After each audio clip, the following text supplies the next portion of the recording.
सत साहिब जी, सत साहिब जी। सुत साहेब, आपका प्रणाम स्वीकार है। आपको प्रणाम। बोली बोली। बस पूछना था, आपका आशीर्वाद लेना था। बहुत अच्छे शुभ आशीर्वाद, मंगल आशीर्वाद। बोली। और फिर कई दिन हो गए करते हुए, हम्म। फिर गुरु जी से करते हैं। हाँ हाँ, तो बहुत अच्छे। वीडियो तो कंटिन्यू तो नहीं सुनता हूँ, लेकिन कभी टाइम मिल जाता है सुबह शाम सुन लेता हूँ। हम्म बीच में तो बहुत पीड़ा आ गई थी, मन में इतनी बेचैनी रहती थी, पाँव में दर्द दर्द, खांसी, ऐसे तो ऐसे हो गया, सब छूट गया। हम्म। हाँ बहुत अच्छे। हाँ। तो ऐसा है, अभी उसको सुनना नहीं कहना। वो हाँ। आपको अनुभव हो रहा है। अच्छा जी। सुनना वो कानों का विषय आ जाता है ना। हाँ हाँ। तो ये हम सुनते नहीं है, उसका हम अनुभव करते हैं, और वो हमारा आत्मा उस सार शब्द का अनुभव करता है। हाँ और सार शब्द को हम परमात्मा कहते हैं, बराबर। जी। तो सुनना कभी नहीं कहना। ठीक हाँ है, हाँ समझा देने के लिए हम कह सकते हैं वैसा, लेकिन बात वो वैसी नहीं है, क्योंकि कबीर साहब ने क्या कहा है। हाँ। जाप मरे अजपा मरे अनहद भी मर जाए, मर ऐसा जाए। का है ना। हाँ जी। तो जप मुंह से होता है, अजपा सांसों से होता है, और हाँ अनदनाद जो हम दोनों कान अपने दोनों हाथों से दबाते हैं, और अंदर वाला जो शब्द होता है, जो ध्वनि होती है, धुन होती है, वो जी सुनते हैं, उसको अनदनाद कहा है। तो ये जी तीनों को भी कबीर साहब ने नकार दिए हैं, और जी। वेदों में भी वो नकार दिए हैं। हाँ तो दोनों जगह उसका खुलासा हो गया ना। हाँ। तो ये जो अभी हो रहा है, अभी आप तो कान तो नहीं दबाते। ना। हाँ, तो बगैर कान दबाते हुए ये जो महसूस हो रहा है, उसका आप अनुभव कर रहे हैं, उसको हम प्रबोध भी कह सकते हैं, और आपको प्रबोध हो रहा है। वो भी कभी गुरुजी वो एकांत सा होता है ना सुबह का टाइम, तब तो सुनता है, जैसे दिन में शोर शराबा भीड़ होता है तब अनुभव नहीं होता है। होगा होगा, वो भी जरूर होगा। 24 घंटे होता है, वो होता ही है। वो हाँ हमारा विचार हो, समझो कोई हमें बीमारी हो गई हो, तो उस टाइम थोड़ा सा गड़बड़ होता है, लेकिन वो तो हाँ निरंतर ही है, अखंड ही है ना। हाँ वो महत्वपूर्ण नहीं है, थोड़ा आ रहा है या ज्यादा आ रहा है। आ हाँ रहा है माने अनुभव हो रहा है, और वो अनुभव ही हम जो अनुभव कर रहे हैं, वो परमात्मा का अनुभव कर रहे हैं, ये महत्वपूर्ण है। जी या हमने उसके ऊपर विश्वास रखा कि ऐसा ही परमात्मा होता है, जी। दूसरा कोई जरिया परमात्मा का दुनिया में नहीं होता, ये बराबर। गुरु ये गुरुजी मन है ना, ये सांसारिक में फिर जैसे भटक जाता है अभी, तो इसमें स्थिरता नहीं रहती है। हम्म हाँ तो ऐसा है, मन आपका मन गड़बड़ करता है, हाँ माने स्थिरता नहीं होती, तो ये मन के लिए आपको राजयोग की दीक्षा लेनी पड़ेगी। तो राजयोग की जो दीक्षा है, तो वो हाँ। ऐसा समझो कि 101 टक्का मन के ऊपर है। अच्छा जी। मन परमात्मा को कैसे अर्पण किया जाता है, उस विधि को राजयोग विधि कहते दीक्षा। हैं, दीक्षा जी। कहते हैं। तो वो गुरुजी आपके पास आके लेनी पड़ती है, या फिर ये व्हाट्सएप पर वीडियो भेज देते हो? नहीं नहीं नहीं, वो कैसा है, वो सामने आना पड़ता है। अच्छा जी। हाँ, और कैसा है कि वो जो राजयोग है, गीता अध्याय नंबर 9 में उसका जो वर्णन है, पहले राजयोग क्या है ये आपको समझाना पड़ेगा ना। जी जी और राजयोग को गुप्त क्यों बताया गया है, कहा गया है, और राजयोग ही क्यों उसको बोला गया है। तो दुनिया में जितने भी योग होते हैं ना, हर प्रकार के अलग थलग, हाँ उसमें ये जो योग है ये राजयोग है, माने सब योगों का राजा, सर्वोच्च, बस इसके आगे कोई योग नहीं होता। हाँ जी क्योंकि बाकी तो हम योग याग विधि विधान को तो सब नकार दिए है ना, माने हाँ परमात्मा कोई योग याग क्रिया इससे प्राप्त नहीं होता है। लेकिन फिर इसको राजयोग कहा, क्यों कहा गया है? तो ये जो राजयोग है ना, तो योग का ये सर्वोच्च है, बस इसके हाँ आगे कोई योग नहीं है। या ऐसा योग, योगों में राजा, या ऐसा समझो कि इस योग से 101% हमारा मन जो है परमात्मा में लीन हो जाता है या परमात्मा को शरण जाता है, जी इसलिए उसको राजयोग कहा है। और गुह्यतम कहा है, माने गुह्य में गुह्य, गुह्य में गुह्य, और गुह्य में गुह्य, गुह्यतम, हाँ माने इससे गुप्त वाली बात दुनिया में हाँ कोई नहीं है, हाँ बराबर कि नहीं? यही गुप्त बात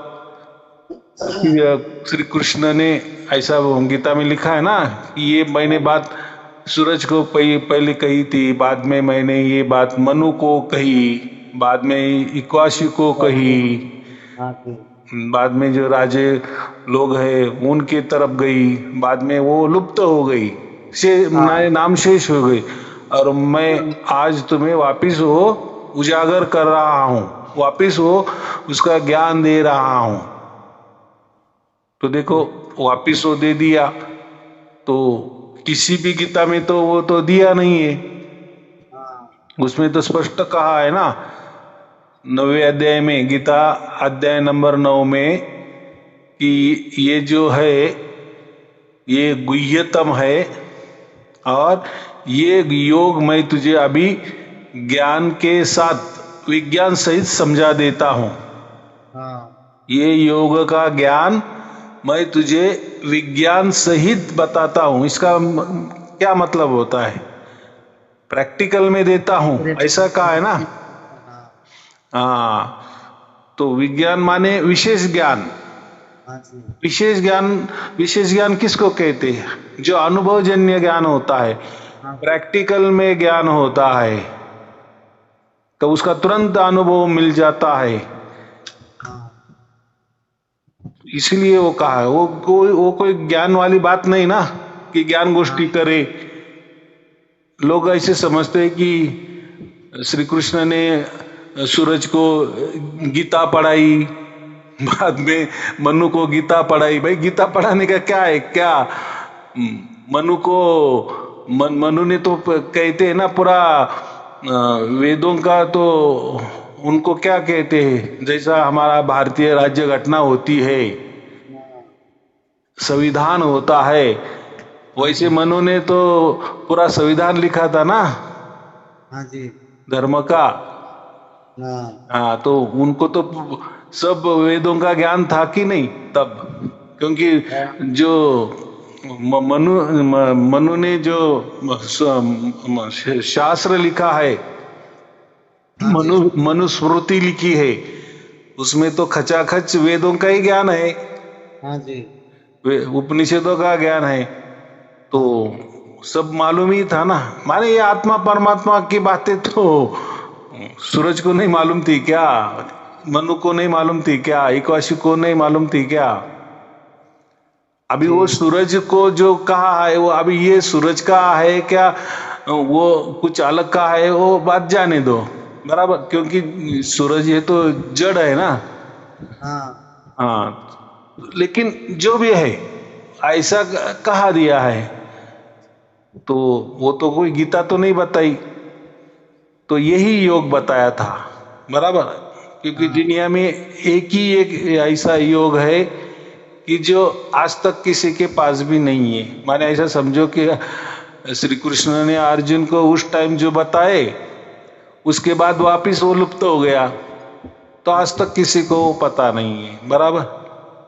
हाँ, तो वो योग, जो उस योग की दीक्षा हम देते हैं, परमात्मा की कृपा से हमें वो योग मिल गया, तो हम वही देते हैं। जब वो आप ले लेंगे तो फिर देखो है कुछ तो भी, फिर आप बोलेंगे कि अरे हाँ ये है योगन का राजा है, सभी योगों में ये राजा है, सर्वोच्च है। हाँ और गुप्त क्यों है वो भी आपको समझ में आ जाएगा। जी जी। हाँ, माने गुप्त का मतलब ये कहीं नहीं लिखा है। कितने भी हाँ आपने वेद शास्त्र, उपनिषद, दर्शन शास्त्र पढ़े होंगे, गीता, रामायण, महाभारत पढ़े होंगे, ये योग नहीं है, ये गुप्त ही है, इसलिए हाँ वो गुप्त ही रखा है। हाँ और जी ये किसी के पास नहीं है, इसलिए लिखा भी नहीं होगा शायद किसी ने, ऐसा भी उसका एक अर्थ होता है। जी। और यह लोगों ने उसके ऊपर विचार ही नहीं किया कि लोग ऐसे समझते होंगे यार गीता अध्याय 9 तो है ना, हाँ तो वही वही राजयोग होगा। तो प्रैक्टिकल कभी लिख सकते हैं क्या हम? ना प्रैक्टिकल जो बातें होती है, अनुभव वाली जो बातें होती है, वो लिख सकते हैं क्या? ना, नहीं लिख सकते। नहीं लिख सकते। कोई गाना बज रहा है, संगीत बज रहा है, तो संगीत लिख सकते हैं क्या हम? ना, उसको तो महसूस किया जा सकता है। हाँ, वो संगीत का हम अनुभव ले सकते हैं, हाँ महसूस कर सकते हैं। हाँ, हाँ लेकिन जो बोला जा रहा है, जो गीत के बोल है, वो लिख सकते हैं। हाँ तो पूरा गाने में तो बोल तो नहीं होते, माने हाँ बोल थोड़े होते हैं, बाकी तो संगीत ही होता है ना। तो वो हाँ संगीत तो हम नहीं लिख सकते, बोल लिख सकते। वैसा ही ये जो कहा गया है, ज्ञान सहित विज्ञान मैं तुझे बता रहा हूं, तो ज्ञान तो सबको मालूम है, हाँ लेकिन विज्ञान, उसका विज्ञान नहीं मालूम, माने उसका प्रैक्टिकल नहीं मालूम। तो गीता अध्याय नंबर 9 में कोई प्रैक्टिकल बात नहीं है, क्योंकि प्रैक्टिकल बात लिखी नहीं जाती। हाँ, उसकी फलश्रुति लिखी है। जैसे कोई ग्रंथ होता है ना, तो उसके लास्ट में फलश्रुति होती है ना हर ग्रंथ की, कि ये ग्रंथ पढ़ने से आपको ये होगा, वो होगा, ऐसा लिखा होता है ना। हम्म। तो वैसा ही अध्याय नंबर 9 में उसकी फलश्रुति लिखी है कि तो उसमें ये। एक सत्संग में गुरुजी वो आपके में वो दे रखा था, वो संत भाई जी ने, किसी ने पूछा था कि भी अभी गुरु पूर्णिमा है ना अभी अगले महीने हाँ शायद, हाँ उस पर वो बोल रही थी, आपसे पूछ रही थी कब आएंगे, तो उसमें आपने बताया था भाई एक दिन पहले आ जाओ। हाँ, तो ऐसा है कि ये जो हम कहते हैं ना, रेलवे का रिजर्वेशन कभी जल्दी मिल जाता हम्म, है, कभी एक दिन पहले मिल जाता है। हाँ तो गुरु पूर्णिमा के दिन ही सब कुछ नहीं होने वाला है। जो भी लंबे हाँ से आते हैं तो हाँ वो उसी दिन तो नहीं आ सकते, क्योंकि गुरु पूर्णिमा का जो दिन होता है वो तो 9 बजे कार्यक्रम शुरू हो जाता है। हाँ जी तो हाँ ऐसा इतना थोड़ी है कि हम इतने 1-2 दिन प्रवास करके आएंगे हाँ और उसी दिन आएंगे, सुबह सुबह आएंगे और वो शिविर अटेंड करेंगे या गुरु पूर्णिमा का दिन अटेंड करेंगे, ऐसा तो नहीं होगा। तो कम से कम आप एक दिन तो हम पहले आ जाएंगे ना। तो हाँ फिर हमने क्या किया है, पहले दिन तो कोई सुबह आएगा, कोई दोपहर को आएगा, कोई शाम को आएगा अगले दिन। तो फिर हमने अभी ये तय किए कि गुरु पूर्णिमा के ही दिन सब लोग फिर आ जाएंगे, अगले दिन रात रात तक आ जाएंगे। तो बाद में ये सुबह सुबह हम 9 बजे राजयोग की पहली दीक्षा दे देंगे। अच्छा। तो उसी दिन आना, बराबर। तो गुरुजी मैं पूछ रहा था, जैसे बच्चे हैं ये भी तो वीडियो आपका जो है ये सुन सकते हैं। हाँ हाँ जैसे लड़का 24 साल का हो तो उस दिन आपसे बात भी किया था, वो बोला मैं शादी नहीं करूंगा, तो आपने बोला था उस दिन कि हम्म भाई ऊपर वाले की मर्जी होगी तो तू नट नहीं सकता, नहीं मर्जी है हम्म तो तू कर नहीं सकता। हम्म। तो उसके लिए मैं थोड़ा सा धर्म संकट में था। अभी एक पंडित जी था, कोई हम्म। आचार्य ज्योतिष, हाँ हाँ हाँ। उनके पास गया था। तो ये मान लो वो नौकरी, तो वो बोला था इसके काल सर्प दोष है, पितर दोष है, और ये मांगलिक है बोलो जन्म से। हाँ हाँ हाँ हाँ।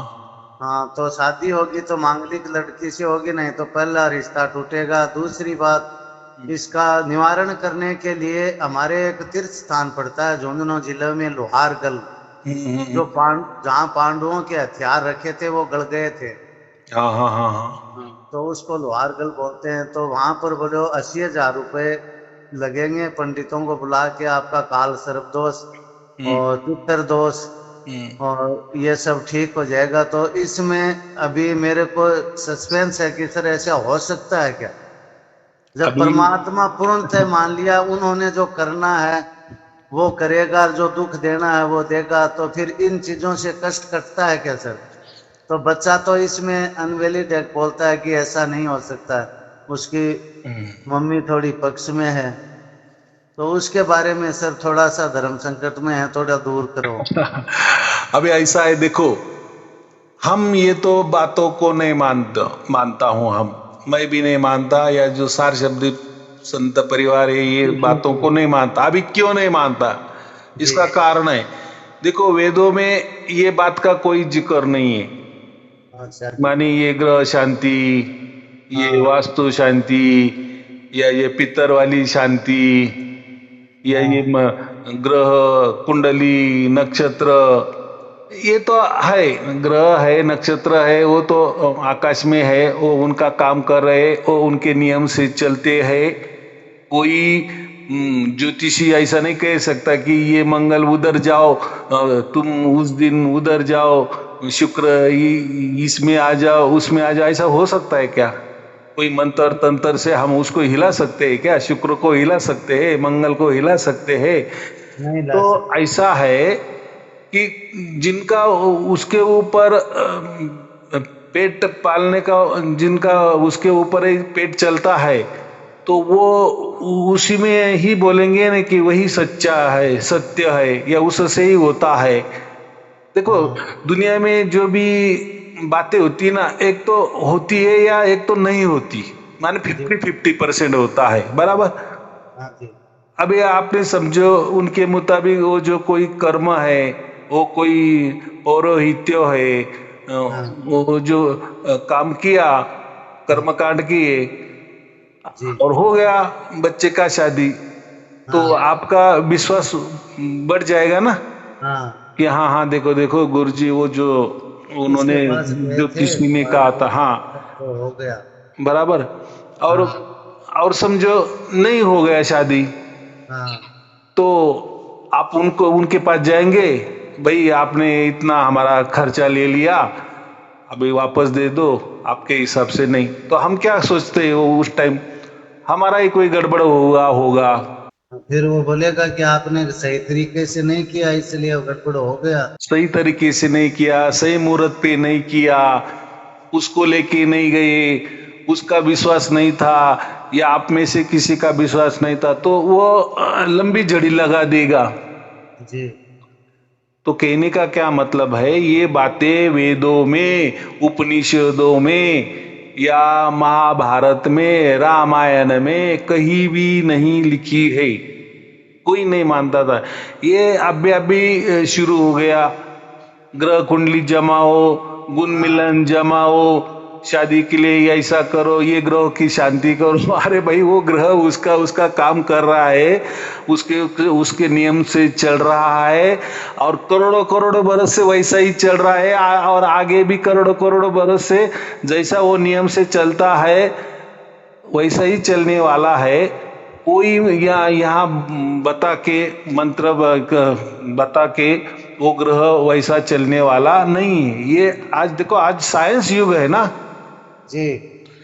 अगर ये विज्ञान के युग में भी अगर हम ऐसी बातों पे भरोसा रखेंगे, ठीक है श्रद्धा होनी चाहिए, लेकिन ये अंधश्रद्धा नहीं होनी चाहिए। अभी हम अंधश्रद्धा किसको कहते हैं? जो बात वेदों में, उपनिषदों में, दर्शनों में नहीं लिखी है, और ये अभी 1001 साल में शुरू हो गई है। मैं तो कहता हूँ 1000 भी नहीं है, 500-400 साल में ही ये बातें हो गई है। ये बीच में घुसाड़ दी है। राम ने उनका दशरथ का श्राद्ध नासिक में किया था, यहाँ किया था। अभी किसने देखा किया था नहीं किया था? लिखा है वाल्मीकि रामायण में लिखा है वैसा? नहीं लिखा है ना। तो ये मनगढ़ंत, देखो जिनका वो व्यवसाय है, हाँ व्यवसाय कहेंगे ना, व्यवसाय क्यों कहेंगे कि उसके वो पैसे लेते हैं तो उसका मतलब वो व्यवसाय हो गया ना। हाँ ठीक है, वो उनका व्यवसाय है, वो बताते भी है, लेकिन जो बातें वेदों में नहीं, उपनिषदों में नहीं लिखी है, धर्मशास्त्र में नहीं लिखी है, और आव्यापी वाले धर्म ग्रंथ उन्होंने निकाले हैं और उसमें बोल दिए हैं, तो मानना या नहीं मानना वो हमारे हाथों में है। लेकिन हम जो सार शब्दी संत परिवार है वो जी ये बातों को नहीं मानता, क्योंकि हम कहते हैं कि जो बात वेदों में नहीं है तो वो बात मानी नहीं जाती। बराबर।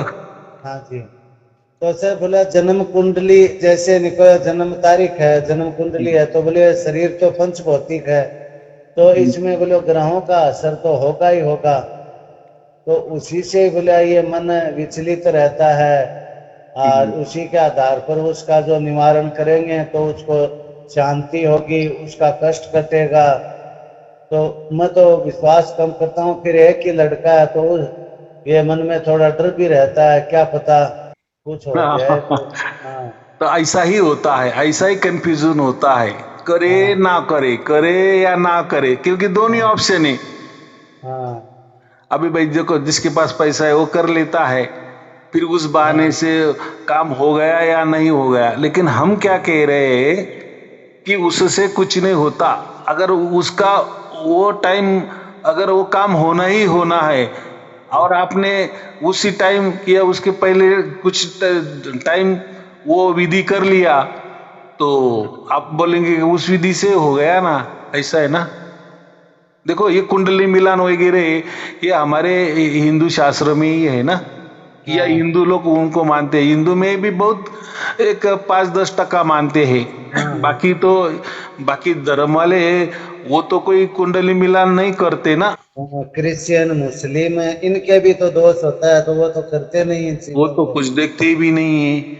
हाँ तो फिर उनके परिवार उजड़ गए क्या, ना या वो दुख पे ही है, या ऐसा समझो कुंडली मिलान करके जो भी शादी होती है तो जी वो 100% सक्सेस होती है कि मरते दम तक 100 बरस बस अभी उनके जिंदगी में कोई दुख नहीं आएगा। ऐसा हाँ होता ऐसा है क्या? नहीं, नहीं है। नहीं ना। तो हाँ मुझे इतना ही कहना है, आप कुंडली मिलान करके शादी करें या ना करें, दुख आपको जो होना है, आने हैं, वो आने ही वाले हैं। हाँ जी ये तो हमारा मन का बहलाव है।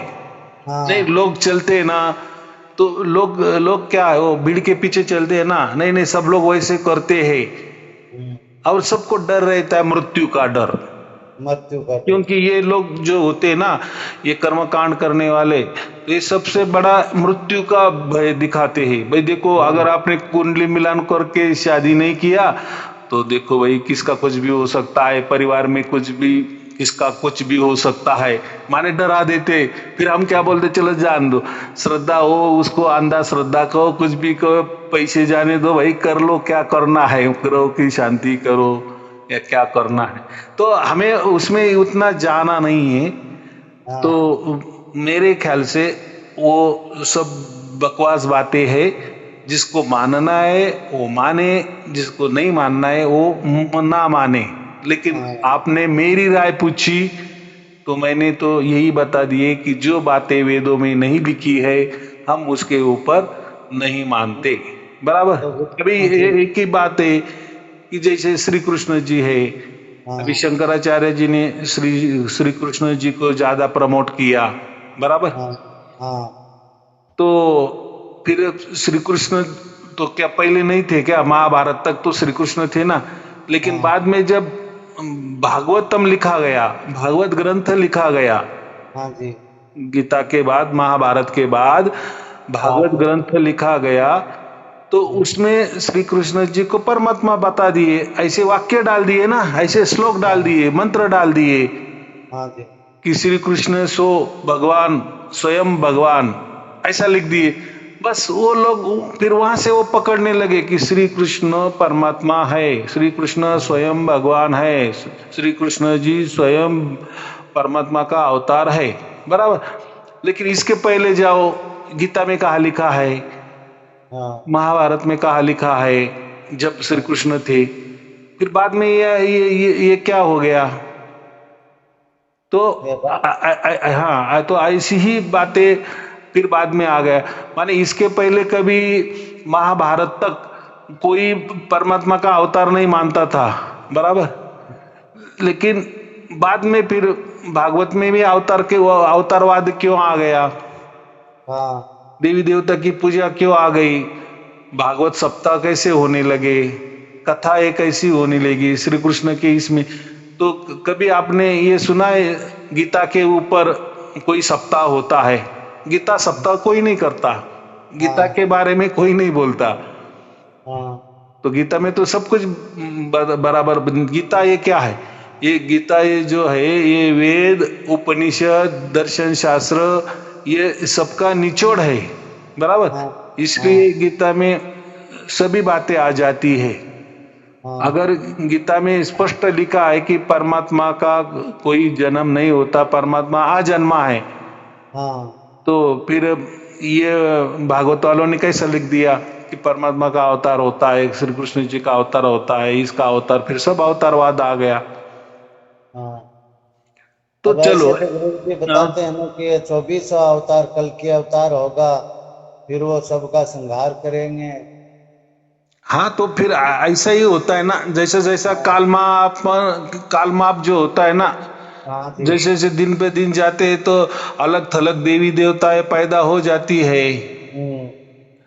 और फिर चलता है। फिर हाँ लोग लोग है ना, किसको क्या पसंद है, किसको क्या पसंद है, लोग अलग अलग स्वभाव वाले लोग होते हैं, या अलग अलग मान्यता वाले होते हैं। किसको वो विचार हो जाता है कि नहीं नहीं, परमात्मा अवतार ले ही सकता है, अगर परमात्मा कन कन में है, ये सब बताते हैं।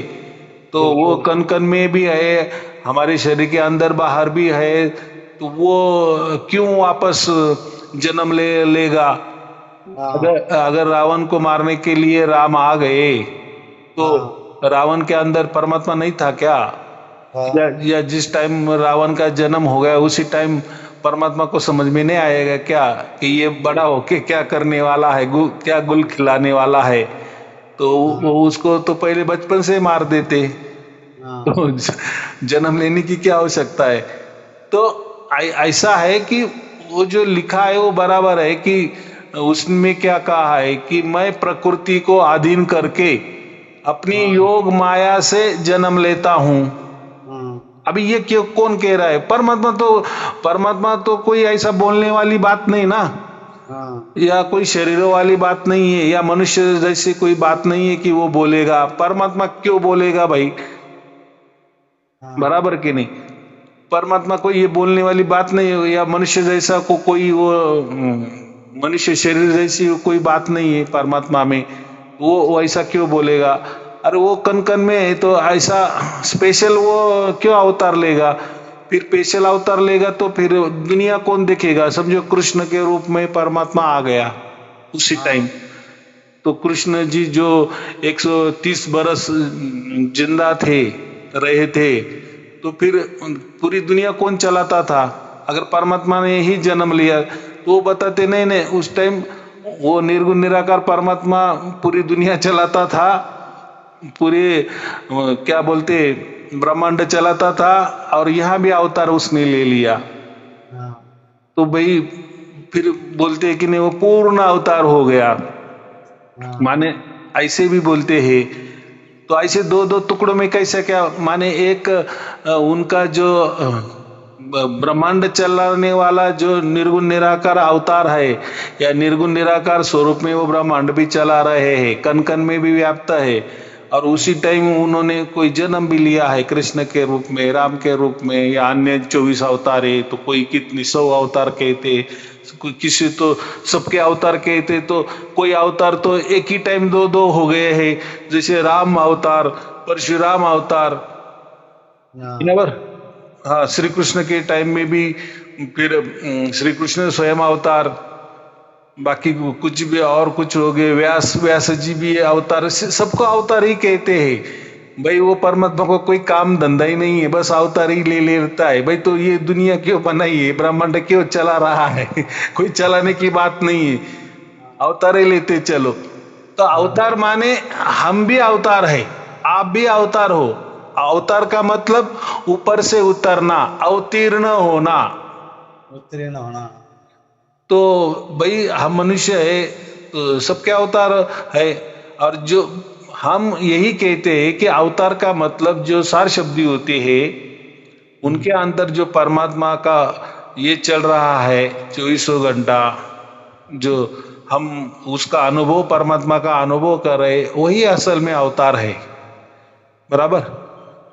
और चलो ऐसी भी बात नहीं है, हर अवतार में अगर वो कहते हैं कि परमात्मा धर्म स्थापना के लिए आता है, तो अभी कच्छ अवतार में कहा धर्म का विनाश हो गया तो धर्म की स्थापना की, मत्स्य अवतार में, मछली के अवतार में कहा धर्म की स्थापना वो मछली ने किया, नरसिंह अवतार में तो बोलते नहीं कोई अवतार नैमित्तिक है, कोई नित्य है वगैरह। तो क्या है देखो, अभी जिनको वो अवतार मानना ही है, मैंने क्या कहा ना कि शंकराचार्य के बाद में ही ये अवतार का सिलसिला शुरू हो गया। हाँ तो जी। कि उसमें क्या है, जिसको मान्यता, जिसको लगता है कि हाँ हाँ कि हो सकता है कि परमात्मा अवतार लेता है, तो फिर वो मानता है। हम क्या करते हैं, या सार शब्दी संत परिवार क्या देखता है कि भाई वेदों में लिखा है क्या, उपनिषदों में लिखा है क्या, दर्शन शास्त्र में लिखा है क्या? अगर वहां अवतार की कोई बात नहीं तो आप कैसे क्या बता रहे हो? सही। बराबर। हम तो ये ये आब्य वाले जो ग्रंथ है ना, उसमें तो सब कुछ भरा हुआ है, ये तो आब्य वाले है। हाँ। तो गुरुजी कर्म का फल तो जैसे अच्छा बुरा अपने पूर्व जन्म का, इस जन्म का, वो तो अपने को जो है वो तो भोगना पड़ेगा। भोगना ही पड़ता है ना भाई। श्री कृष्ण जी को अगर हमने अवतार कहे तो हाँ। फिर अभिमन्यु को उन्होंने जिंदा क्यों नहीं किया? हाँ सही है। वो तो उनका बहन का ही लड़का हाँ। था ना। हाँ वो भांजा ही था तो उसको तो भगवान थे, जिंदा कर सकते थे। बराबर कि नहीं? तो ये हमने सर, हाँ, ये लड़का पूछना चाह रहा है सर, 2 मिनट। मैं बोलिए। इससे पूछ रहा था सर गुरुजी की मनुष्य का फिर जन्म ही किस लिए होता है, क्या लक्ष्य है उसका? बस मनुष्य का जन्म का लक्ष्य मोक्ष के लिए होता है, क्योंकि हमारा जो जन्म है ना, इसके पहले हमने हजारों करोड़ों जन्म लिए हैं, और अगर हमने इस जन्म ने मोक्ष की प्राप्ति नहीं की तो वापिस हमारे आगे भी हजारों करोड़ जन्म होते रहेंगे। तो गुरुजी सांसारिक मोह माया में रह के थोड़ी, मतलब अकेला आराम से रह के भी तो हो सकता है ये काम। कौन सा काम? मोक्ष वाला काम? हाँ। देखो, मोक्ष के लिए हम जो हमने जो जन्म लिया है ना, तो साथ में हमने संचित लाया है। संचित का मतलब ऐसा समझो कि जो हमने हमारे पिछले हमने जो करोड़ों जन्म लिए हैं उसमें जो भी कुछ किया है, तो वो एक बर्तन में, ऐसा एक बर्तन समझो, संचित माने वो बर्तन में सब हमारे पाप पुण्य का हिसाब है। तो वो हिसाब से उस बर्तन में से समझो उसमें 100 रुपया है उस बर्तन में, बराबर। तो 100 रुपये में अभी हमने मनुष्य जन्म लिया है, तो वो संचित का 100 रुपये में से 25 रुपये ये जो मनुष्य जन्म है इसमें हमने लगाए हैं। तो 75 रुपये जो है वो संचित हमारे बाकी है, वो संचित से हमें अगले जन्म मिलने वाले हैं। लेकिन ये जन्म में हमने सिर्फ 25 रुपए का वापर करके ये हमारा जन्म चल रहा है, बराबर। अभी जिसको सार शब्द की प्राप्ति हो गई तो वो जो संचित है 75% या 75 रुपए जो हमारे है वो पूरे जीरो हो जाते हैं। लेकिन ऐसा नहीं है, वो तो जीरो हो गया, लेकिन वो जो 25 रुपए जो लाए थे उससे हमारा ये मनुष्य जीवन हमारा जो चल रहा है, तो वो तो अभी खत्म नहीं हुआ। तो वो पूरा 25 रुपया जो है पूरे मरते दम तक हमें काम आने वाला है। चलो वो तो हो गई बात, उससे हमारा जीवन तो चल रहा है। लेकिन अब ये ही जन्म में हम काम भी कर रहे, कर्म भी करते जा रहे हैं, तो उसका हो जाता है क्रियमान। तो वो क्रियमान जो हमारा बन रहा है, तो उसका हिसाब कोई ये जन्म में हमें नहीं मिलने वाला, वो तो अगले जन्म में मिलने वाला होता है। तो ये कर्मों का जंजाल है, ये जो श्रृंखला है ये बहुत जटिल है, ये हम ज्यादातर उसको नहीं समझ सकते हैं। तो ये झंझट में ही हमें गिरना नहीं है। तो ये मनुष्य जन्म इसलिए मिला है, या उसमें बुद्धि इसलिए हमें मिली है कि ये जन्म मरण के चक्कर से हमें छूट जाना है, ये सुख दुख के चक्कर से हमें छूट जाना है। छूट जाना है माने हमें मोक्ष की तरफ जाना है। फिर मोक्ष में ये बातें, जन्म मरण के चक्कर की बातें नहीं होती है। तो मूलतः हमारा जन्म है वो मोक्ष के लिए हुआ है, और यही चांस होता है मनुष्य जन्म में। बाकी जन्म में वो उतनी हमारी बुद्धि भी नहीं रहती है, और मोक्ष की बातें तो दूर दूर तक कोई संबंध नहीं होता है। बराबर। हम अकेले मौन रह के तो हमें मतलब उससे बच सकते हैं। सांसारिक इनमें रह के ज्यादा गलत कर्म होंगे, ऐसे अकेला रहेगा, मौन रहेगा इंसान तो कम गलत कर्म करेगा, अच्छे कर्म करेगा। अकेला रहेगा तो ज्यादा भगवान में मतलब ज्यादा इनमें बराबर है। ऐसे कर्म करो कि सत्कर्म करो, ऐसे कर्म करते चलो कि उस कर्म से मोक्ष किसको मिलता है। वो जिस कर्म से हमें पाप भी नहीं होते, उस कर्म से हमें पाप भी नहीं लगता, और उस कर्म से हमें पुण्य भी नहीं लगता। अगर हमारे कर्म से अगर हमें माने हमारे हाथों से जो कर्म पाप कर्म हो गए, तो उसका भुगतान के लिए हमें जन्म लेना पड़ेगा। अगर हमारे इसी जन्म में ऐसे कर्म बनते जा रहे कि उससे पुण्य बढ़ता गया है, अगर वो पुण्य बढ़ता गया तो उसका मतलब हम वो पुण्य भोगने के लिए, वो सुख भोगने के लिए हमें कोई ना कोई जन्म मिल जाएगा।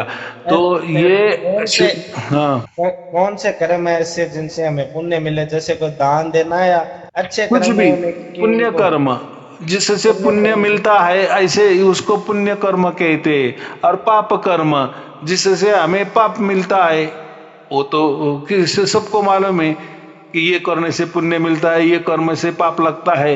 तो ये दोनों भी जो चक्कर है, पाप पुण्य का चक्कर, इससे बेहतर हमें मोक्ष में जाना है। तो आप जो बोले कि हमें मोक्ष में जाना है तो उसलिए क्या करना पड़ेगा, तो आप बोले कि कोई साधु बनना है या सब कुछ छोड़ देना है, उससे हमें मोक्ष मिलेगा, ऐसा नहीं है। तो आपको जो ये जो कर्म है, ये अकर्म करना पड़ेगा आपको। जो कर्म हम कर रहे हैं वो तुरंत अकर्म में उसका परिवर्तन होना चाहिए, या विकर्म में उसका परिवर्तन, विशेष कर्म में उसका परिवर्तन होना चाहिए। माने उस कर्म का जो पाप पुण्य जो कर्म हमारे जो बन रहे उसके तुरंत सत्कर्म होने चाहिए, तो फिर हमें वो मोक्ष मिलेगा। ये इसमें तो ये झंझट है ना। तो अभी ये इसके लिए तो श्री कृष्ण जी ने अर्जुन को राजयोग दिया था। तो राजयोग से क्या होता था, जो भी हम पाप पुण्य जो भी कर्म होते थे उससे तुरंत अकर्म बनते थे, माने उसका सत्कर्म में ट्रांसफर होता था, माने मोक्ष के लिए वो कर्म काम आते थे। तो अगर आपके पास वो राज विद्या अगर आपके पास है तो बहुत अच्छी बात है। तो आप पूरे जो कर्म है, फिर पाप कर्म हो पुण्य कर्म हो, तो आप उसको तत्काल अकर्म में बदल दो, माने कर्म हुए ही नहीं, और जो भी हो गए समझो वो तत्काल निष्काम कर्म में परिवर्तित होना चाहिए। फिर निष्काम कर्म सब बन गए तो आपका मोक्ष नजदीक है, माने बहुत जल्दी आ जाएगा, माने आप मोक्ष के पात्र हो जाएंगे। तो आपको राजयोग विद्या अगर मालूम है, राजयोग मालूम है, तो बहुत अच्छी बात है। आया समझ में? तो हमें समाज के हिसाब से शादी करना, ये करना जरूरी थोड़ी होता है इसके लिए। नहीं, मोक्ष के लिए तो ये जरूरी है या नहीं है ये बात नहीं है, लेकिन फिर शादी करना जरूरी क्यों होता है कि समझो आपने नहीं किया, लेकिन आपके मन में वो वापस कभी न कभी शादी के ख्याल अगर आ गए, तो उसका अगर आप चिंतन करते रहेंगे, यार मैंने बहुत बड़ी गलती कर कर ली दिया, यदि तो वो नहीं चली और उसमें गड़बड़ हो गई तो वो तो उसमें ही उलझा रहेगा इंसान, फिर वो मोक्ष वाली चीजें कब है उनमें कब लगेगा।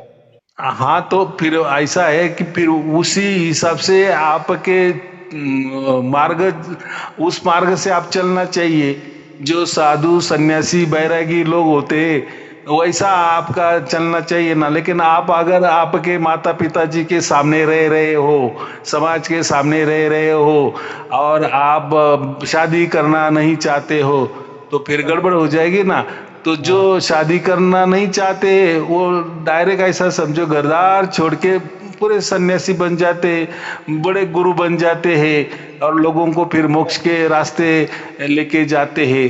तो इसमें ऐसा नहीं होगा क्या, मतलब एक ही लड़का हो फिर माता पिता की सेवा ही नहीं करे और वो मोक्ष की तरफ उधर चला जाए तो भी गड़बड़ हो जाए। तो मैं वही बोल रहा हूँ, तो शादी करके भी माता पिता की सेवा हो सकती है ना, और शादी करके भी आप मोक्ष की प्राप्ति कर सकते हो ना। तो मतलब ऐसा मैं मेरी कह रहा हूँ। तो अगर से देखो, हमने माता पिता ने हमें जन्म दिया है, अगर माता पिता के खुशी के लिए हमने शादी बना ली है, बराबर, और थोड़ा संसार भी कर लिए, एक दो बच्चे भी पैदा कर लिए, तो ऐसा तो मोक्ष के लिए तो ऐसा कोई आठ शर्त नहीं है कि नहीं नहीं आपने शादी किया आपको मोक्ष नहीं मिलेगा, आपने बच्चे पैदा किए मोक्ष नहीं मिलेगा। लेकिन वो किस लिए? जैसे हमारे माता पिताजी ने बीज रोया, हम तैयार हो गए, तो हमारा भी एक कर्तव्य होता है कि हम भी कोई तो बीज रोए और एक हाथ लड़का लड़की बनाए, बस फिर मुक्त हो जाए। लेकिन उसके लिए भी फिर जो हमारी पत्नी है उसकी सम्मति भी चाहिए ना, उसका भी जीवन बर्बाद नहीं होना चाहिए। तो ये जो मामला है ये पूरा सोच समझ के चलना। लेकिन मेरा हिसाब से ऐसा है कि शादी करना जरूरी है, शादी कर लो ताकि माँ बाप भी खुशी रहेंगे, एक दो बच्चे हो जाएंगे तो समाज भी खुश हो जाएगा, और बाकी जो काम है आपका आपका संसार करते रहो, काम करते रहो, उसमें से थोड़ा सा आपका जीवन के लिए मोक्ष के लिए टाइम निकालो, सत्कर्म करते चलो, मोक्ष भी मिल जाएगा, सब काम हो जाएंगे एक ही इसमें। लेकिन आप बोलेंगे नहीं अब मैं कुछ नहीं करूंगा, संसार भी नहीं करूंगा, डायरेक्ट मोक्ष में चला जाऊंगा, तो थोड़ा सा वो कठिन मार्ग है। क्योंकि अभी हमें लगता है जब तक माँ बाप का साया है तब तक जीवन हमारा अच्छा चलता है, लेकिन बाद में तो वो भी कभी न कभी बूढ़े होने वाले, कभी न कभी जाने वाले, फिर क्या करोगे, ये भी बात होती है ना। तो उतनी हमारे पास धन संपत्ति होनी चाहिए, किसी कोई जरूरत नहीं है। और ऐसा भी नहीं है आगे आगे जाके देखो, ये माया है, ये माया इतनी लुभावनी है। आज हम उस रास्ते पे चल रहे हैं, कल जाकर कोई माया, देखो जो हम कहते हैं ना, विश्वामित्र जी ने 21,000 बरस तपश्चर्या किया था, ब्रह्मचार्य का पालन किया था, लेकिन एक मेनका आ गई और वो संसार को लग गए थे। तो हम तो बहुत छोटे आदमी हैं, तो ये बात ही नहीं करनी। जो समाज चल रहा है, लोग चल रहे हैं, या जिस कारण देखो मैं तो कह रहा हूं कि हमारा जन्म है मोक्ष के लिए ही हुआ है, दूसरा कुछ भी बात नहीं है। लेकिन ऐसा भी नहीं है कि मोक्ष के लिए जीना है तो फिर संसार ही नहीं करना, बच्चे पैदा नहीं करना, शादी नहीं करना, उसका ऐसा अर्थ नहीं होता है। ये सब करके ही जाना है तभी आदमी है ना, क्योंकि सब अनुभव आना ही चाहिए।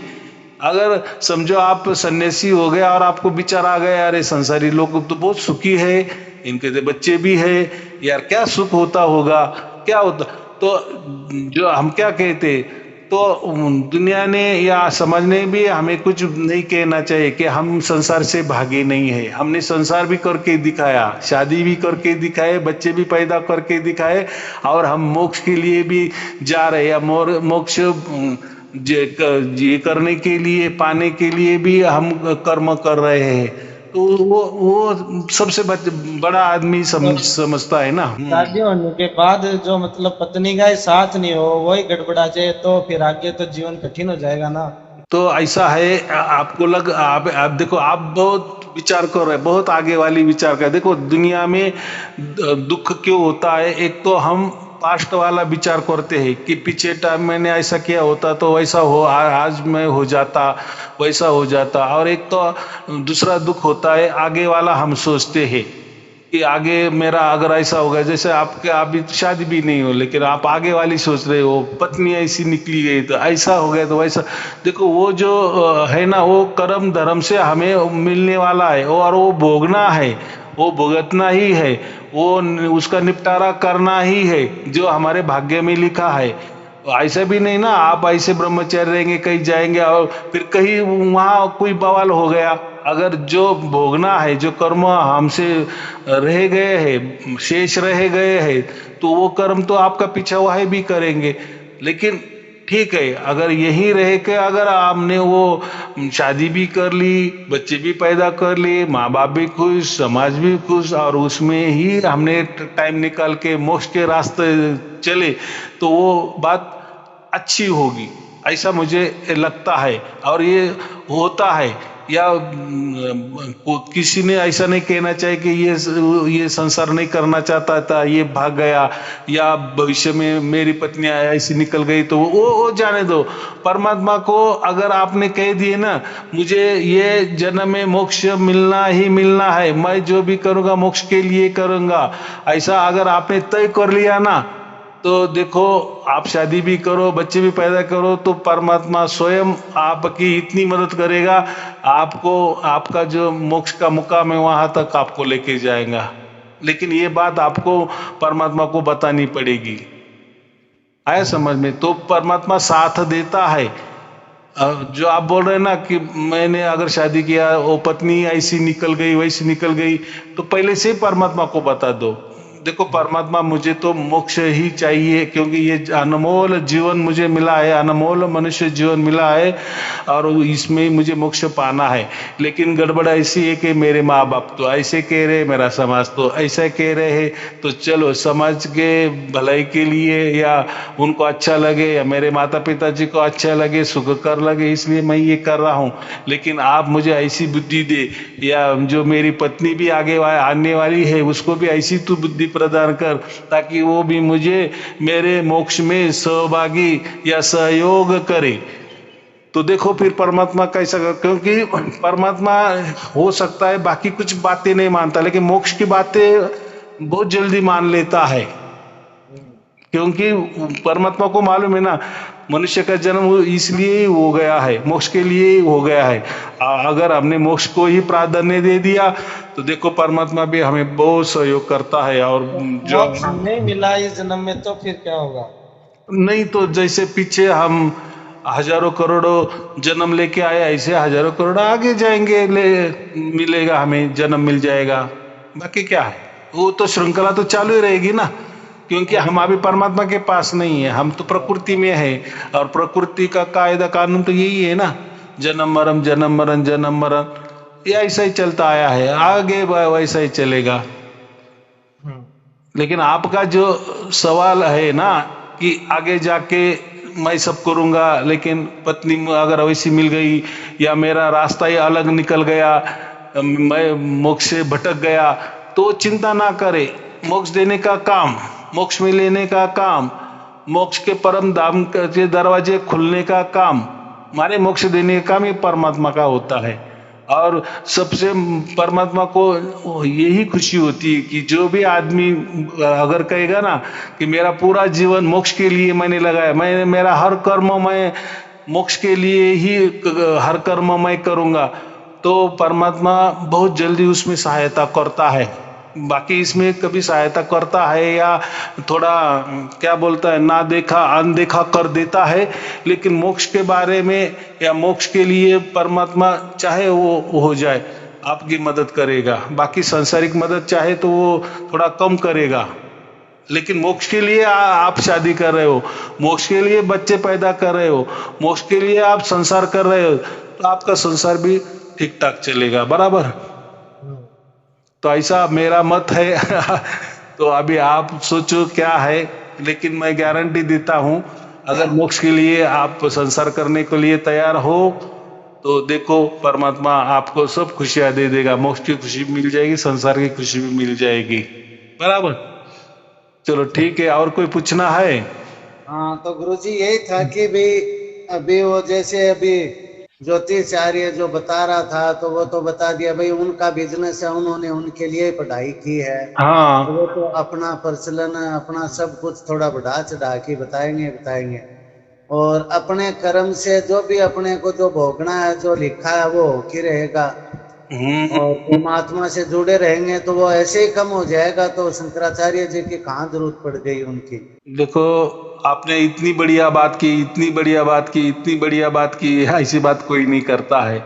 कि आपने क्या कहा कि जो होने वाला है वो होते ही रहेगा, फिर चाहे कितनी कितनी ग्रह की शादी भी करे, ये शांति करे या ना करे, बराबर कि नहीं? जो होने वाला है वो होने वाला ही है। तो हम यही बात करते हैं कि आप परमात्मा को शरण जाए, सबसे महत्वपूर्ण बात। और सब बातें परमात्मा को बता दे, सच्ची सच्ची बातें, ये ऐसा है। तो परमात्मा आपको बराबर मार्गदर्शन करता है, बराबर वो अपने मार्गदर्शन आप, करता है। हाँ, फिर वो अपने आप संभालेंगे, अपने आप मार्गदर्शन करेंगे। हाँ, लेकिन परमात्मा को छोड़कर हम हमारी बुद्धि लगाएंगे, हाँ, फिर गड़बड़ हो जाएगी वहां। कि मैं ऐसे कर लूंगा, मैं वो कर लूंगा, तो फिर परमात्मा भी सोचते होंगे ये तो अपना कर ही रहा है, तो अपनी जरूरत कहाँ है। हाँ, तो ये जो मैं है ना, मैं हाँ, का मतलब ही मन होता है, मैं का मतलब ही संसार होता है। ये मैं अगर हटा दिए तो फिर मैं के बाद में क्या तू ही बचता है, तू का हाँ, मतलब परमात्मा ही बचता है। परमात्मा। तो जो भी आदमी हमारे मैं को पीछे ढकेल देता है, मैं को नकार नकार देता है, जी, तो फिर मैं को नकार दिए तो बचता है तू, माने परमात्मा ही बचता है। तो परमात्मा तो यही कह रहा है ना कि तुम्हारी सब डोरी मुझे दे दो। गीता में या भागवत में यही बातें कही है ना कि बिल्कुल। मोक्ष तुम्हें चाहत है, मोक्ष की चाहत है, मोक्ष की इच्छा है, तो तू तेरा मन मुझे पूरा की पूरा अर्पण कर दे, तेरे हाँ, सहित अर्पण कर दे, मुझे ही प्रणाम कर, मुझे ही मेरी भक्ति कर, ये जो कहा है ना, और तुझे सहित पूरे सहित तुम मेरा ही हो जा। तो माने मन, तो ये मन, मन माने ही मैं आ गया, मन माने ही पूरा शरीर आ गया, मन माने ही सब कुछ आ गया। तो ये मन परमात्मा को कैसा अर्पण करना है, तो वो विधि का नाम ही राज विद्या कहते हैं, राजयोग कहते हैं। वो एक बार हमें मालूम हो गया तो आप फिर हर सेकंड में जितने भी आपके कर्म होते हैं ना, वो परमात्मा के यहाँ स्वाहा हो गए, वो आपका यज्ञ कर्म शुरू हो जाएगा। फिर वो आहुति, आपकी जो कर्म की आहुति है ना, अच्छे बुरे कर्म पूरे के पूरे स्वाहा होते जाएंगे, माने वो अकर्म में बदलते जाएंगे, विकर्म में बदलते जाएंगे, माने उसका रूपांतर सत्कर्म में होता जाएगा। तो वो राज विद्या का आपको चाहिए, आपके पास वो जो राजयोग राजगुह्य जो है ना, वो अगर आपके पास है तो फिर सब सवालों का जवाब मिल जाता है। माने एक बार हमें ये तकनीक आ गई कि हमारा जो मन है परमात्मा को कैसा अर्पण कर दे, तो ऐसा बोलने से नहीं होता कि ये परमात्मा, ये मेरा मन तुझे अर्पण, मेरी बुद्धि तुझे अर्पण, मैं अब में तुझे अर्पण, मेरा संसार अर्पण, ये तो बोलना हो गया। ये एक भाव है, ये भाव भी अच्छा है, लेकिन परमात्मा ने अगर राजयोग अभी खुला कर दिया है, पूरे विश्व के लिए अगर राजयोग खुला कर दिया है, तो वो राजयोग लेना आपके हाथों में तो है ना, वो ले लो और फिर देखो क्या होता है। फिर देखो नहीं तो उसमें गुरुजी आपको अभी बच्चे तो ये आपका जो ये प्रवचन ये मान लो नहीं सुनते हैं, जिन इनके पास तो सार शब्द नहीं है, तो ये भी राजयोग के अधिकारी हैं क्या आपके हाँ पास। हाँ हाँ, राजयोग उसी के लिए ही परमात्मा ने दिया है। आप भी दिया, आप भी क्यों दिया है? ये 7 साल इतने गए, मेरे भी गए, तो मुझे तो उसमें नहीं मिला राजयोग, लेकिन राजयोग आप भी मिला है, क्योंकि लोगों की मांग थी कि हमें तो आपके तो बहुत प्रवचन भी सुने, लेकिन परमात्मा हमसे क्यों नाराज है, हमें क्यों सार शब्द की प्राप्ति नहीं हो रही है, या इसी जन्म में हमें उसका अनुभव क्यों नहीं परमात्मा का हो रहा है, माने परमात्मा की कंफर्मेशन हमें क्यों नहीं मिल रहा है। तो वो जो लोग दुखी थे उनके लिए तो परमात्मा ने ये दे दिया, चलो ये रह लो राजयोग दे दिया। तो जब जो आदमी को राजयोग मिल जाता है, फिर वही सोचता है कि अरे ये तो इस विधि से, इस योग से हमारा पूरा मन परमात्मा को अर्पण हो जाता है, इसी को तो ज्ञान सहित विज्ञान कहा है। अरे ये विज्ञान ही हमें मालूम नहीं था, ये ट्रिक हमें मालूम नहीं थी, ये युक्ति हमें मालूम नहीं थी, ये विधि हमें मालूम नहीं थी। वही विधि अगर हमें मालूम हो गई तो देखो उसके साक्षीदार तो आप है ना, और विधि को करने वाले भी आप हो ना। तो भक्ति क्या होती है? भक्ति ये करनी पड़ती है, हमसे होती है। तो आप ही देखेंगे कि अरे हाँ, यहाँ तो 100% हमारा मन पूरा की पूरा परमात्मा में जाता है। माने पूरे हमारे जो पाप कर्म है, अशुभ कर्म है या पुण्य कर्म है, यहाँ देखो पाप कर्म भी स्वाहा हो जाते हैं, परमात्मा को अर्पण हो जाते हैं, और पुण्य कर्म भी परमात्मा को स्वाहा हो जाते हैं, अर्पण हो जाते हैं। तो माने अगर पुण्य कर्म ऐसे रह गए और पाप कर्म है, हम बोलेंगे नहीं नहीं ये पाप कर्म ही हमसे हमारे जीवन में से मिटा दो और पुण्य कर्म वैसे रख दो, तो वैसा नहीं होता। राज विद्या में, राजयोग में हमारे दोनों भी चले जाते हैं, माने परमात्मा को स्वाहा हो जाते हैं, परमात्मा के शरण में जाते, पाप पुण्य सब शरण में उसके जाते हैं, माने स्वाहा हो जाते। वो जो यज्ञ है उसमें स्वाहा हो जाते, वो पाप पुण्य की आहुति जाती है। तो उससे क्या हो जाता है? पाप पुण्य हमारे बचते ही नहीं है, तो फिर क्या बचता है? तो सब सत्कर्म में परिवर्तन हो जाते, माने हमारा मोक्ष निश्चित हो जाता है। और जो हमारी शारीरिक जो बीमारियां है, हमारी मानसिक बीमारियां है, वो भी चली जाती है, क्योंकि मन ही अगर परमात्मा को दे दिया तो फिर बीमारी कहाँ रहेगा? बीमारी तो ये मन को रहती है ना, ये शरीर को रहती है। मन क्या है? ये तो शरीर का ही एक सॉफ्टवेयर है ना, एक भाग है ना। अगर मुख्य रूप से हमारा मन ही परमात्मा को जब स्वाहा हो जाता है, अर्पण हो जाता है, निरंतर अर्पण हो जाता है, तो फिर बात ही क्या होती है? तो उससे मोक्ष मिलने वाला ही मन। तो इसमें राज विद्या में, राजयोग में 3 बातें होती है। हमारे मानसिक जो टेंशन है वो चले जाते हैं, शारीरिक जो बीमारियां है वो भी चली जाती है, माने वो उसमें हम तंदुरुस्त हो जाते हैं, और लास्ट में जो मोक्ष वाली बात है वो भी हमें मिल जाती है। तो 3 ही बात हो जाते हैं। तो वो गीता में बताए, मैं मेरे बगल से नहीं निकाल रहा हूँ कि हे अर्जुन, अगर ये तुझे राजविद्या मालूम हो गई या इस विधि से तू चलेगा तो तेरा जन्म मरण का मैं चक्कर पहले मिटा दूंगा।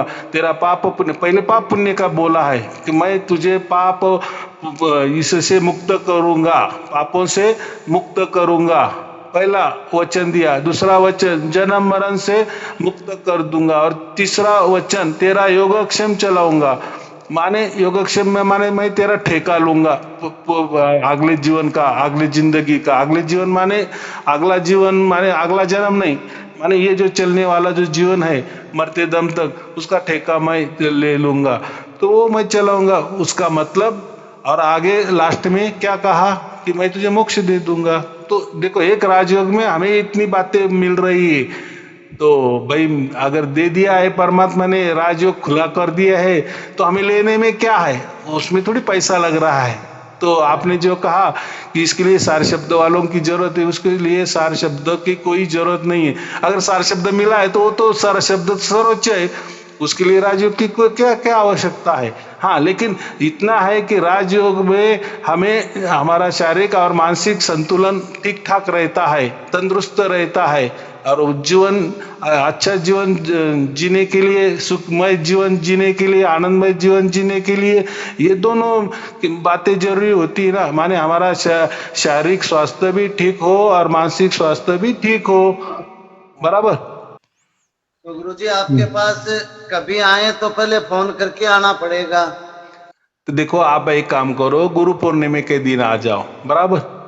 हाँ जी। नासिक में गुरु पूर्णिमा है, और आपके जो पिताजी है वो तो जुड़े हुए हैं, वो रजिस्टर भी है, आजीवन सदस्य भी है, तो उसमें सब मैसेज आते हैं, या आप भी लिखो कि हमें आना है, तो उसमें अगर गुरु पूर्णिमा के पहले आना है तो वो भी हम तारीख आपको बता देंगे, या हो सके तो गुरु पूर्णिमा का दिन तो अच्छी बात होती है। तो वो तो नासिक में प्रोग्राम है, आपको नज़दीक है, तो वहाँ आ जाओ, राजयोग की दीक्षा मिल जाएगी। फिर देखो, फिर जीवन जियो, फिर संसार करो, फिर और क्या परिवर्तन होता है फिर हम बोलेंगे उसके ऊपर। बस चलो ठीक है, आपको और आपके पर बोलो, कोई पूछना है?